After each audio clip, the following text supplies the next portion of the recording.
Hai semuanya, jumpa lagi di channel Skysen Solution. Pada video ini, kita akan mempelajari mengenai cara menuliskan kode HTML untuk validasi, seperti meminta pengguna harus mengisikan email atau harus menuliskan email dengan format yang benar. Kita juga bisa mengatur misalnya email harus diisikan dengan minimal 5 karakter dan maksimal 10 karakter. Semua validasi yang kita pelajari di sini adalah murni menggunakan kode HTML. Mari kita mulai.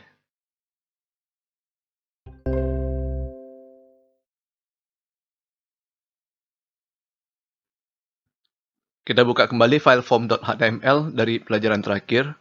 Pertama kita hapus dahulu tag input submit.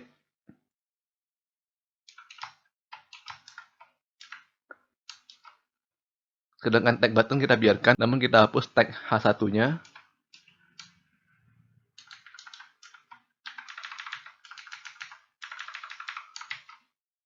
Kita lihat hasilnya di browser. Dan kalau kita langsung tekan tombol submit, maka kita bisa melihat pada URL bahwa browser telah mengirimkan data dari form kita. Namun berhubung kita tidak mengisikan apa-apa pada bagian email dan password, maka data yang dikirimkan juga kosong. Biasanya dalam merancang form kita sudah menentukan bahwa ada field-field tertentu yang harus diisi oleh pengguna. Tidak boleh kosong. Sebagai contoh, apabila form kita yang sekarang hendak digunakan untuk login, maka email dan passwordnya tidak boleh kosong. Untuk itu kita mesti menuliskan kode validasi. Dalam video ini kita akan mempelajari cara melakukan validasi dari sisi front-end. Lebih spesifiknya lagi, validasi menggunakan kode HTML. Caranya gampang ya. Untuk text box yang harus diisi, kita cukup tambahkan attribute required. Sebagai contoh, di dalam tag input email, kita tambahkan attribute required.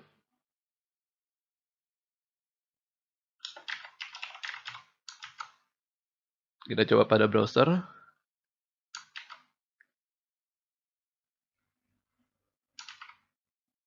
Sekarang apabila kita membiarkan semuanya dalam kondisi kosong dan langsung menekan tombol submit, maka browser akan memeriksa terlebih dahulu apakah text box email sudah diisi atau belum.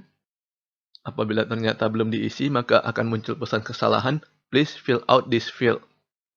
Dan perhatikan di sini bahwa browser tidak mengirimkan data ke server. Ini adalah salah satu contoh dari validasi dari sisi front-end. Ada beberapa kelebihan dan kekurangan dari validasi front-end.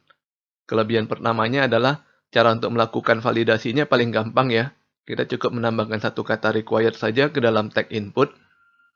Dan kelebihan kedua adalah karena browser melakukan validasi terlebih dahulu, maka data tidak dikirimkan ke server. Hal ini akan menyebabkan penghematan bandwidth, baik bandwidth milik pengunjung situs maupun bandwidth milik server kita. Lain halnya apabila kita melakukan validasinya di sisi back-end, maka browser akan mengirimkan terlebih dahulu seluruh data ke server, dan kemudian server akan mengembalikan pengguna ke form yang sama dan ditambah dengan pesan kesalahan bahwa email harus diisi. Di sini sudah terjadi pemakaian resource server, baik itu CPU maupun bandwidth. Selain kelebihan, tentunya juga terdapat beberapa kekurangan dari validasi front-end ya. Kekurangan paling besarnya adalah kode validasi kita bisa dengan gampang diretas oleh pengguna. Sebagai contoh, kita lihat saja form kita yang sekarang. Apabila saya langsung submit pada saat ini akan keluar pesan kesalahan. Sekarang kita klik kanan dan kita pilih inspect.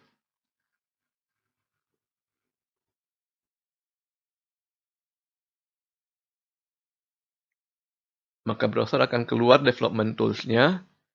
Kita tinggal cari tag input email kita dan kita hapus kata required-nya. Sekarang kita sudah bisa mengklik tombol submit dan tidak ada validasi.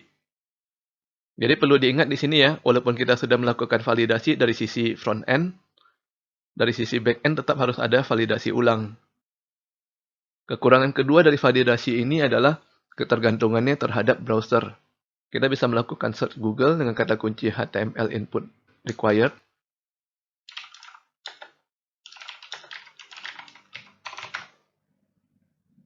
Dan kita mengambil referensi dari W3 School.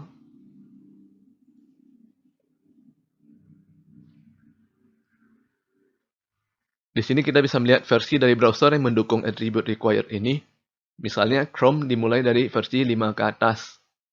Jadi apabila pengunjung situs kita menggunakan Chrome sebelum versi 5, maka browser masih belum mengerti apa arti dari kata required tersebut, sehingga browser tidak melakukan validasi.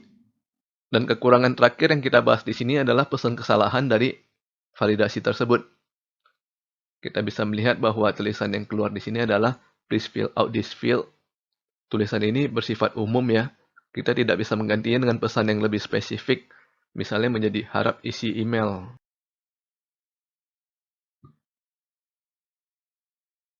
Selain attribute required, masih ada beberapa attribute lagi yang bisa kita gunakan untuk validasi form. Yang pertama adalah attribute min length. Dengan menggunakan attribute min length, kita bisa menentukan berapa jumlah huruf minimal yang harus diisikan ke text box kita. Misalkan pada tag input email, kita tambahkan min length sama dengan 5.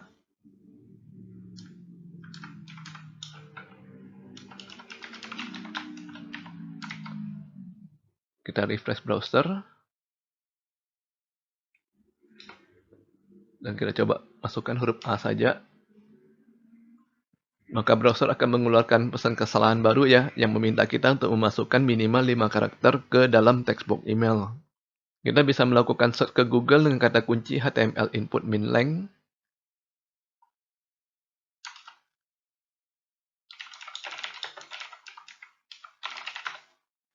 Dan melihat referensi dari W. Driscoll juga.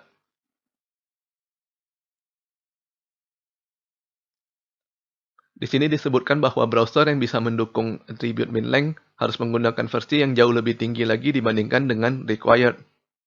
Contohnya browser Chrome yang tadinya minimal versi 5, untuk bisa menjalankan attribute min length harus menggunakan versi minimal 40 ke atas. Attribute berikutnya yang bisa kita tambahkan adalah max length. Dengan menggunakan max length, maka kita bisa menentukan berapa jumlah karakter terbanyak yang boleh kita isikan ke dalam text box. Sebagai contoh, pada tag input email saya tambahkan lagi max length sama dengan 8.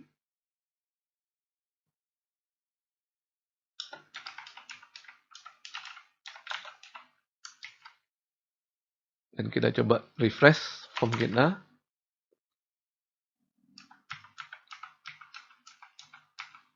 Kita bisa lihat bahwa text box hanya bisa menerima maksimal 8 karakter saja.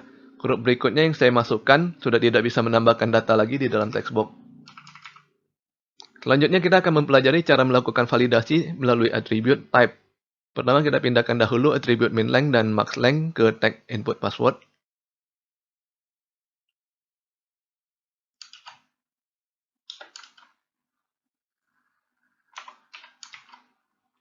Lalu kita ganti tag input email dari awalnya menggunakan tipe teks menjadi tipe email.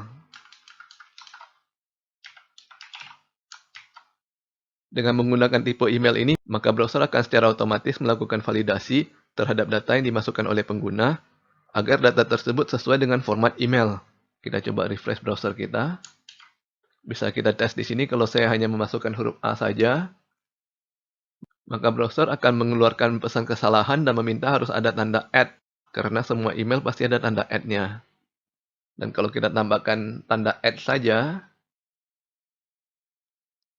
browser tetap memberikan tanda error karena setelah @ harus diikuti dengan nama domainnya. Setelah kita tambahkan nama domain seperti gmail.com, barulah browser mau menerima data email kita. Validasi terakhir yang akan kita bahas di video ini adalah attribute type sama dengan number. Dengan menggunakan attribute ini, secara otomatis browser akan melakukan validasi sehingga data yang dimasukkan oleh pengguna hanya bisa bilangan bulat saja. Kita coba ke kode HTML kita. Setelah tag form, kita tambahkan tag label baru dengan konten umur.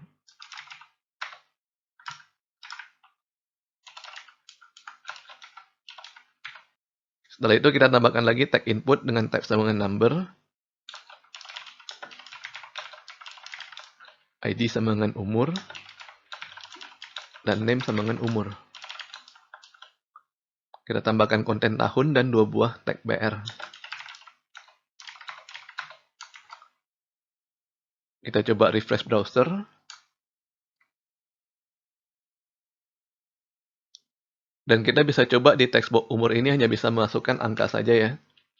Kalau saya coba menekan huruf di sini, maka browser tidak menambahkan huruf tersebut ke dalam text box. Pada bagian kanan dari text box ada tombol ke atas dan ke bawah. Kalau kita tekan, bisa menambah atau mengurangi nilai pada text box tersebut. Perhatikan bahwa text box number ini hanya bisa menerima bilangan bulat, tidak bisa menerima bilangan pecahan. Jadi walaupun kita bisa menambahkan tanda titik ke dalam text box, misalnya saya akan membuat bilangan 2,5, namun browser akan menolak nilai yang kita submit dan meminta kita untuk mengubahnya menjadi 2 atau 3.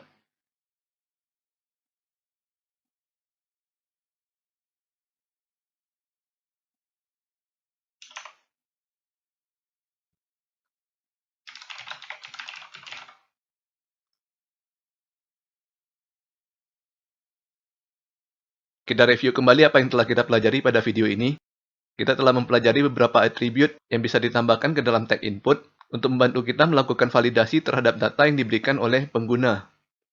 Yang pertama adalah atribut required. Dengan menambahkan atribut required, maka browser akan memeriksa terlebih dahulu isi dari text box sebelum mengirimkannya ke server. Text box tidak boleh kosong. Yang kedua adalah atribut min-length. Dengan menambahkan atribut min-length, maka browser akan memeriksa jumlah karakter yang dimasukkan oleh pengguna sebelum mengirimkannya ke server. Jumlah karakter tidak boleh lebih kecil daripada nilai min-length. Yang ketiga adalah atribut max-length. Dengan menambahkan atribut max-length, maka browser akan mencegah agar pengguna tidak memasukkan jumlah karakter yang lebih banyak daripada nilai max-length.